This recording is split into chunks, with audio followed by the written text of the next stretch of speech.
A continuación en Radio Nuevo Tiempo presentamos Diálogo Bíblico.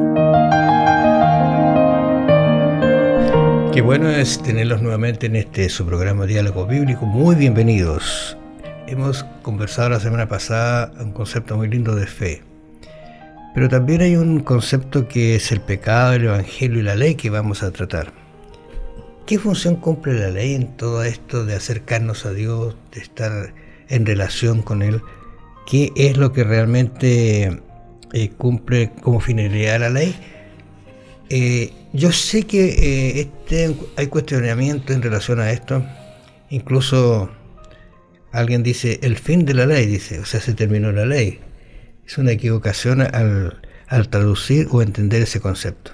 De eso vamos a conversar. Bienvenido, Pastor Luis Jerez. Gracias, Raúl, por la bienvenida. Aquí estamos una vez más comentando la palabra de Dios, estos maravillosos temas que tienen que ver con nuestra salvación, que tienen que ver con la comprensión que nosotros podemos tener de esto que es tan importante comprender, qué realmente es el pecado, por qué yo soy pecador, de qué nos vino a salvar Jesús, cómo entender el gran tema del pecado, que es una tendencia humana natural, por la cual, como dice este folleto acá, esta declaración, todos pecamos y nuestros pensamientos, motivaciones, acciones y palabras hieren a otros y nosotros mismos a veces herimos el corazón de Dios. Eso es el pecado. Pero también vamos a comentar en qué nos ayuda el Evangelio de Dios frente a esta naturaleza pecaminosa que tenemos y dónde está la ley. ¿Para qué puso Dios esa ley tan excelsa si es tan difícil a veces de cumplirla? Ese es un tema que nosotros vamos a tratar en estos comentarios, en esta lección. Y como dice aquí este texto inicial, estas son palabras que aparecen en el Salmo 119. Jamás, dice allí, olvidaré tus mandamientos, porque con ellos me has vivificado. Tuyo soy, sálvame, porque he buscado tus mandamientos. A pesar de que los mandamientos son tan difíciles de cumplir, pero hay que mirarlos, hay que amarlos, hay que seguirlos. Estamos estudiando cómo relacionarnos mejor con el Señor. Y si hay algo que entorpece esa relación, que tapa, que obstruye, que no deja, es el pecado. Porque Dios no puede estar en el pecado. Ama al pecador, pero no el pecado. Y entonces de eso vamos a conversar también. El pecado no solo nos separa de Dios, sino también nos engaña. Y queremos estar bien. Queremos estar en perfecta armonía con Dios cuando nuestros pensamientos, nuestras actitudes, nuestro hablar, nuestra conducta no está diciendo lo mismo. Distracciones y tentaciones, dice nuestro estudio, en nuestra guía de estudio, que yo los animo a que usted lo tenga, porque es un material muy muy bueno para repasar, para releerlo. Jueces 14, hay un incidente acá increíble que a veces hay cosas que a uno le gustaría que estuvieran en la Biblia, sí, pero Dios no se ocultó de nada, dejó todo para que nosotros hagamos el análisis y tomemos las decisiones correctas. Sí, justamente en el capítulo 13 de Jueces hasta el capítulo 16 se menciona la historia de un gran hombre, el hombre más poderoso físicamente que ha existido en la tierra, con los hechos que él realizó, que están escritos en la Biblia. Nadie jamás se ha acercado a esa fuerza física que él tuvo. Era un hombre ungido por el Espíritu Santo, un hombre que fue juez de Israel, el llamado Sansón, fue juez de Israel por 20 años. Sin embargo, él tenía una tendencia que fue alimentando durante sus días, y esa tendencia lo llevó finalmente al fracaso. No pudo completar toda la obra que Dios tenía para él. Aquí nos dice en Jueces 16, fue Sansón a Gaza y vio allí a una mujer ramera y se llegó a ella. Es esto lo que Raúl mencionaba, que a veces nosotros no quisiéramos ver que está escrito algo así en la Biblia. Uh-huh. Pero esta historia nos muestra a nosotros un desenlace, un desarrollo. Afortunadamente Sansón se arrepintió finalmente. Él cumplió con la voluntad de Dios, volvió a Dios. Está considerado también allí en el libro de Hebreos en los hechos de los héroes de la fe. Y como dice esta declaración interesante acá, el enemigo de Dios conoce cada una de nuestras debilidades y el tipo de cosas que nos distraen de pasar el tiempo con Dios. Tenemos un enemigo, un tentador, alguien que ha multiplicado las tentaciones, multiplicado las tendencias de los seres humanos, las ha tergiversado. Es un enemigo que está trabajando y que son tentaciones a veces demasiado grandes para soportarlas por muchos de los seres humanos, pero tenemos que recurrir a Cristo. Tenemos que entender que Satanás ha revestido el pecado con el placer, con la distracción, con la entretención, con algo grato, con algo que parece inofensivo, pero al final lleva a la muerte. En nuestras oraciones a Dios, no sé si a veces le sucede a usted que hay distractores. Está orando y vienen otros pensamientos, se distrae. En el caso de Sansón, él tenía una debilidad o fue acariciando esa debilidad, fue creciendo en la debilidad y lo hizo fracasar. Aunque al final cumplió los propósitos de Dios, que Dios quería. Pero ¿por qué tuvo que hacerlo así? ¿Por qué tuvo que sufrir? ¿Por qué tuvo que morir? Podría haber sido muy diferente. Bueno, el camino que nosotros a veces llevamos nos puede poner distractores. Claro. Nos separa del perfecto andar con el Señor. Y como tú mencionabas, Sansón, él llegó a confiar mucho en su fuerza. Llegó a confiar que él era poderoso. En una ocasión peleó con 1000 hombres y los venció. Mató a 1000 hombres con una quijada de asno. Entonces él decía, soy un hombre que me puedo valer por mí mismo, y ese es el peor error que a veces cometemos los cristianos, de confiar en nosotros, que podemos acercarnos al límite de la tentación y que salir ilesos. Y realmente no somos fuertes, tenemos que mantenernos conectados con el Señor, es la única solución y la única salvación.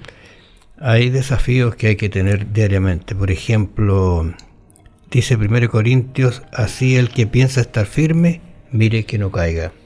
Es un detalle muy importante en los desafíos en la relación con Dios. No toques trompeta ante ti como hacen los hipócritas para ser honrados por los hombres. Mira qué detalle, qué consejo nos da, ¿no es cierto? No juzguen para que no seáis juzgados, porque con el juicio con que juzgan serán juzgados. Deja de criticar y de juzgar a los demás. Dios es el juez, no pretendas ocupar su lugar. ¿Qué les parece? Interesante, ¿no?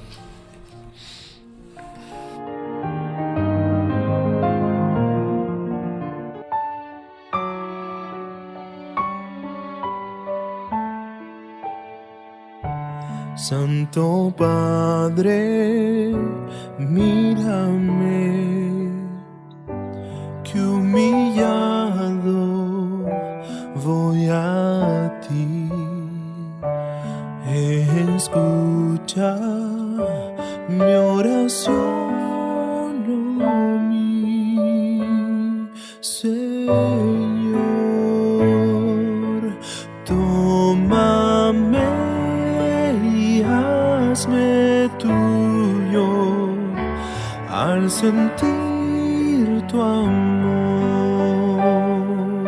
Sé que débil soy, mas hoy me rindo a ti.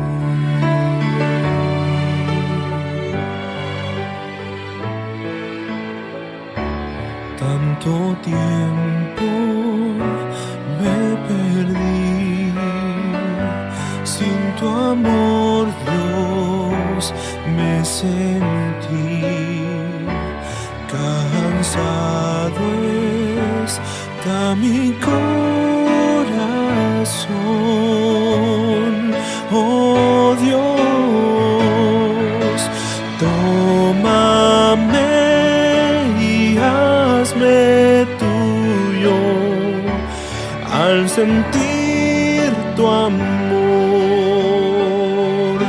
Sé que débil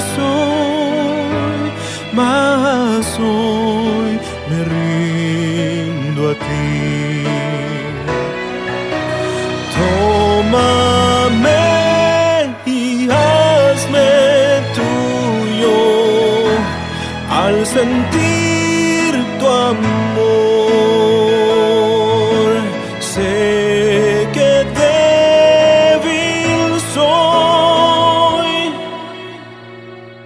mas hoy, Padre, hoy me rindo a ti.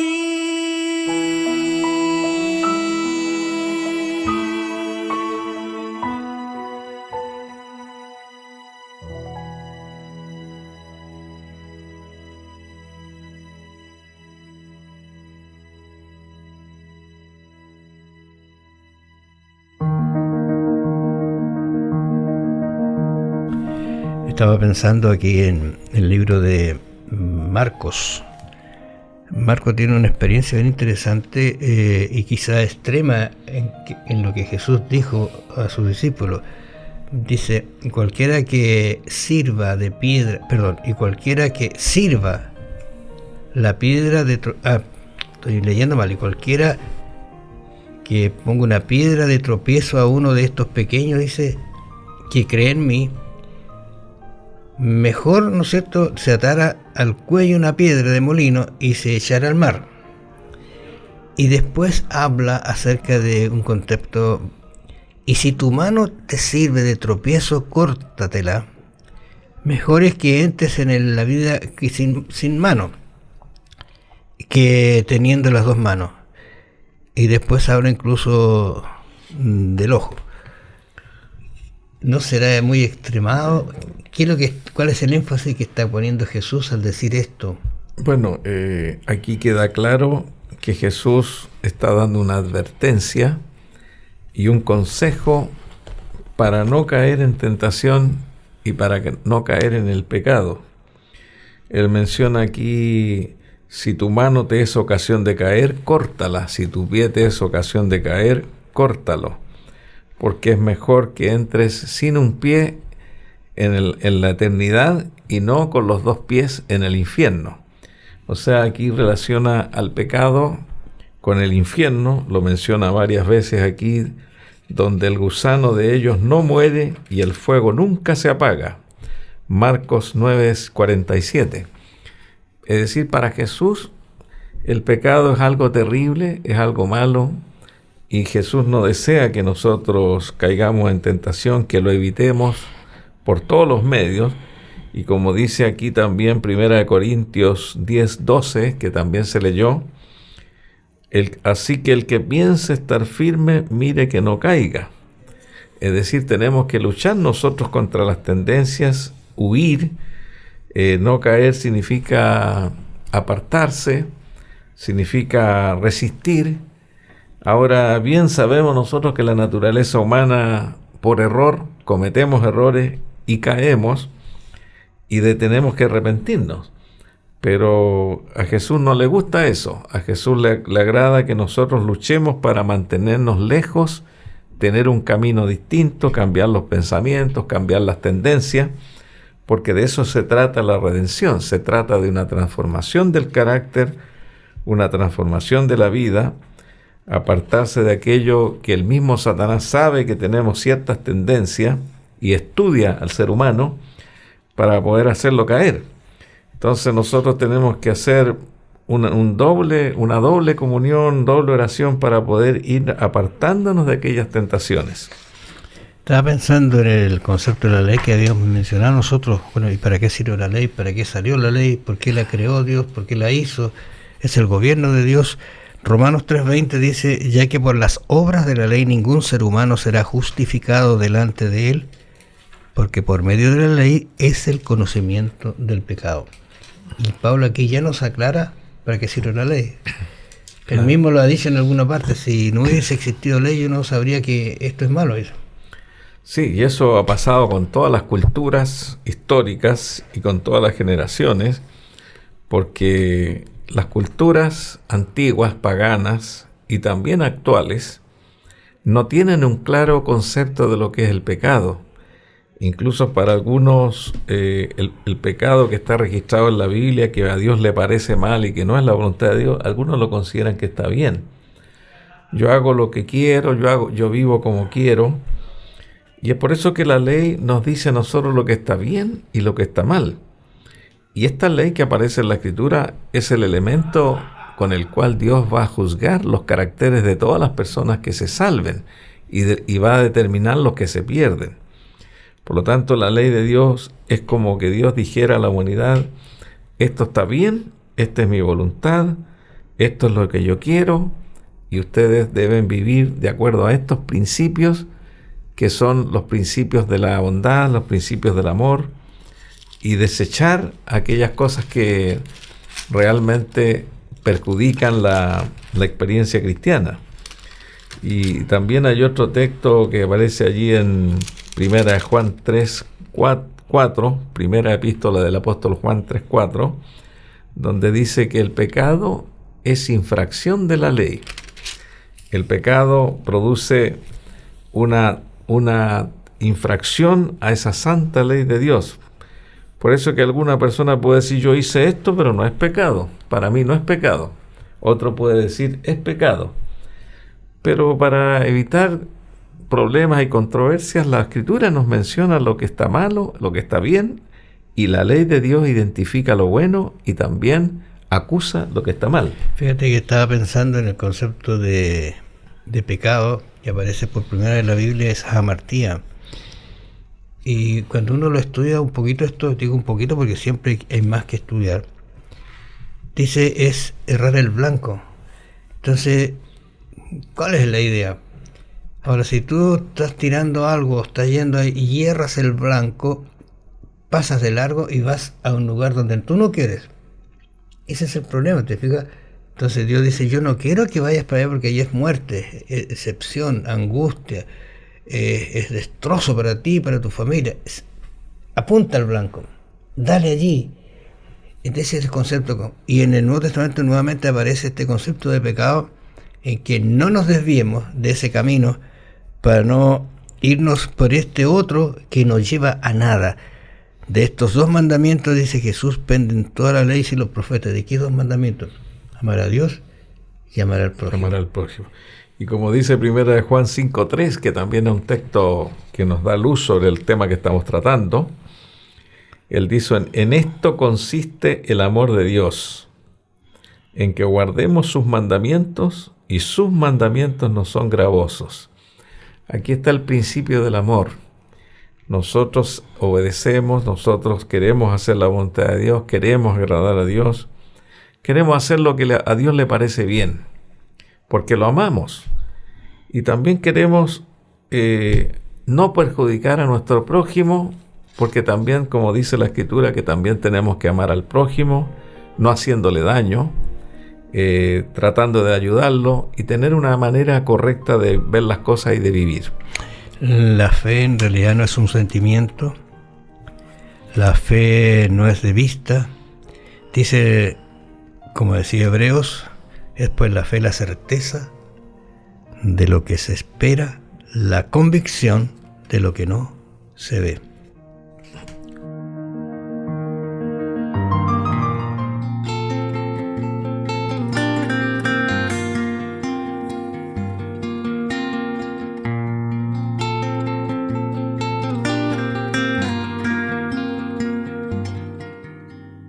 Hoy vengo a ti, necesito tu luz. Mis promesas hoy te vuelven a fallar.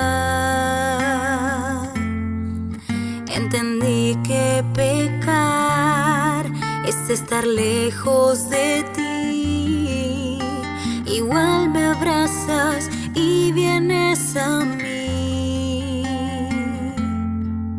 ¿Cómo has hecho para soportar los pecados del mundo? Si tan solo los míos no consigo llevar. ¿Y a dónde iré si no te tengo? Es que andando de tu mano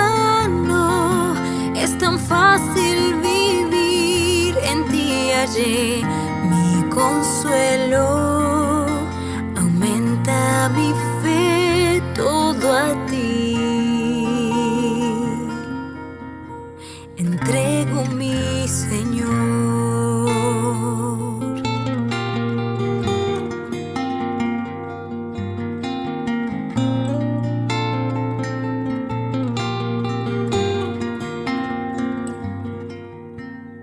Hoy vengo a ti, necesito más fuerzas. Mi pasado hoy me acusa otra vez,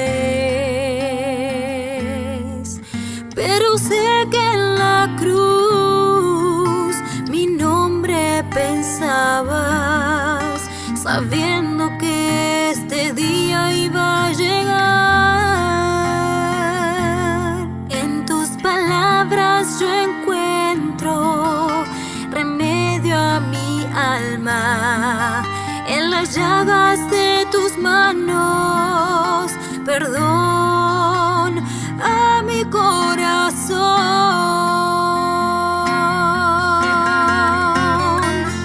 ¿Y a dónde iré si no te tengo? Es que andando de tu mano es tan fácil vivir, en ti hallé mi consuelo. Aumenta mi fe, todo a ti. Entrego mi Señor.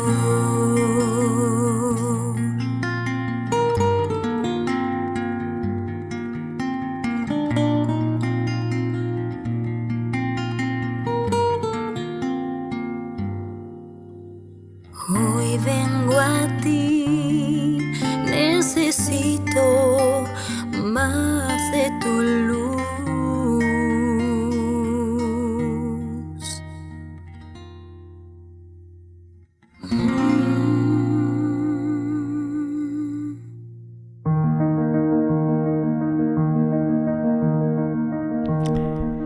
Habíamos conversado acerca de la ley, la verdad que es un tema grande, precioso. Y Jesús dice que en realidad Él no vino a abrogar la ley y los profetas, sino a cumplirla. Es un texto maravilloso que está ahí en Mateo 5:17. ¿Por qué lo dijo Jesús? ¿Por qué hoy día se puede tomar y decir, en realidad, por qué los mandamientos, digamos, en otras palabras, son pasados a llevar? Porque algunos se creen y otros no. Bueno, estamos nosotros analizando un tema que ha tenido discusiones históricas. Cómo entender el papel, el propósito de la ley dentro del plan de salvación, porque la mayoría a veces de los cristianos y de las congregaciones piensan que la ley es mala, que la ley es un enemigo, que la ley no salva.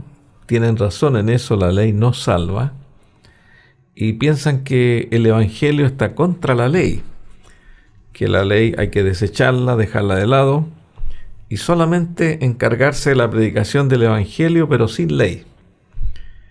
Y Jesucristo dejó claro que para poder entender el evangelio, entender lo que es pecado, entender por qué somos pecadores y por qué tenemos que arrepentirnos, Jesucristo dejó muy en alto lo que es la ley cuando dice esta palabra en San Mateo 5:17: no penséis que he venido para abrogar la ley o los profetas.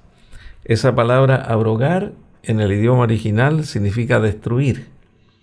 Yo no he venido para destruir la ley o dejarla anulada, obsoleta, que ya no sirve, hacerla desaparecer. Yo no he venido para destruir la ley. No he venido para abrogar la ley, sino para cumplir la ley. Jesucristo vino a demostrar con su vida que la ley Él la podía cumplir como hombre y que podía guardar los mandamientos de su Padre, que podía tener una vida santa, una vida correcta. Y es por eso que a Jesús no se le puede atribuir de ningún pecado. Gracias a Dios, por eso llegó a ser nuestro Salvador, porque nunca cometió pecado.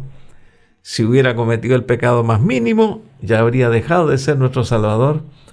Pero Él fue perfecto, con perfecta obediencia a la voluntad de Dios y a los mandamientos de Dios. Entonces, ¿el papel de la ley cuál será? Fíjate que incluso el concepto de abrogar es como sustituir una idea por una ley por otra. Como se usa a veces en los ministerios, ¿no es cierto?, que se van a abrogar la ley, pero se pone otra. Ahora, uno dice, ¿cuál es el concepto entonces? ¿Por qué Jesús dijo esto? Que Él no ha venido a hacer esto, porque su ley es eterna, trasciende los tiempos y las edades. Y alguien un día me dijo, bueno, ¿y en el cielo también va a estar esta ley? Claro, le digo yo. ¿Y el concepto de matar? Si allí no va a haber muerte. Entonces, claro, es una equivocación de entender el concepto de amor a Dios y a prójimo. Claro, los otros son detalles que son aplicados a el momento o la edad o la visión humana que uno tiene. Claro, y está la otra contraparte de muchos que piensan que se van a salvar, que van a agradar a Dios guardando la ley, pensando de que tienen que tener una vida de obediencia para ganar el cielo. Ese es el otro extremo, de personas que van descartando la obra de Cristo en la cruz, el sacrificio inmaculado que Él hizo en la cruz, de morir por nosotros, porque aquí Romanos capítulo número 3, versículo 28, hay una conclusión que Pablo hace. Claro. La palabra conclusión es algo que ya no se puede rebatir. Dice, concluimos, pues, que el hombre es justificado por la fe sin las obras de la ley. Aquí nos está dejando claro que la salvación es por la fe en Jesucristo, únicamente 100%. Las obras de la ley demuestran la transformación que nosotros vamos teniendo con el correr de los años, pero esas obras no nos sirven para salvación. Tienen otro propósito, que en algún momento lo vamos a explicar. Tienen el propósito de la recompensa final que Dios va a dar a los que se salven. Y también, como nos dice Gálatas capítulo 2, verso 16, y lo aclara aquí el apóstol Pablo también, sabiendo que el hombre no es justificado por las obras de la ley, sino por la fe de Jesucristo. Está hablando aquí con claridad de que el ser humano se va a salvar por la fe de Jesucristo y no por las obras de la ley. Entonces alguno podrá pensar, bueno, entonces si no me salvo por la ley, no es necesario que yo la cumpla. Pero ahí donde está el error. Nuestro Dios quiere que nosotros aprendamos a caminar por la senda de la obediencia, no pensando que con esas buenas obras que hacemos o los hechos que tenemos respecto a la ley nos van a producir una salvación, sino porque vamos recuperando el carácter perdido de Dios, esa imagen que Dios nos dio de santidad y perfección cuando creó al ser humano. En Mateo 7:21, fíjate, en texto bien interesante, dice que no todo el que me dice Señor, Señor, entrará en el reino de los cielos, sí, sino el que hace la voluntad de mi Padre que está en los cielos. ¿Y la voluntad del Padre cuál es? Esa que dejó escrita, esa que le entregó a Moisés, esa que ha llegado hasta nosotros, lo que está estipulado ahí en Éxodo 20, sus mandamientos, que no dice, me gusta un texto que dice, sacarle ni una jota ni un tilde. Y cuando habla de una jota y un tilde, son los elementos más pequeños en la escritura original. Del idioma griego. Del idioma griego, o sea, la cosa más pequeñita, pero hace un cambio en la expresión. Fíjate que incluso en algunas, metiéndose un poquito en esto, un tilde hace tal diferencia que puede entenderse un concepto que sin ese tilde no aparece. Claro, y también aparece en el libro de Oseas, capítulo 4, 1, 6 y 10, y ahí menciona el profeta Oseas, que está justamente el libro después de Daniel, profeta Daniel, que el pueblo de Israel se perdió porque le faltó conocimiento. Entonces, el conocimiento también es importante. Nosotros debemos conocer los mandamientos de Dios, entenderlos, Debemos conocer la voluntad de Dios, intentar cumplirla lo mejor posible, porque Israel se perdió porque le faltó conocimiento, y ese fue el motivo de su destrucción. El pecado nos separa de Dios, el pecado nos aleja de la salvación, de la vida eterna. Pero Dios en su amor ha dejado un estipulado, un camino, una regla, una ley para que usted vaya por ese camino, no hierre el blanco, no se vaya por otro sendero. Porque lo que más quiere el Señor es estar con usted y conmigo en el reino de los cielos. ¿Será posible? Claro que sí, porque la gracia de Dios lo hace posible. Que el Señor los bendiga. Vamos a encontrarnos la próxima semana. Escuchaste en Radio Nuevo Tiempo, Diálogo Bíblico. Sigue en la sintonía de La Voz de la Esperanza.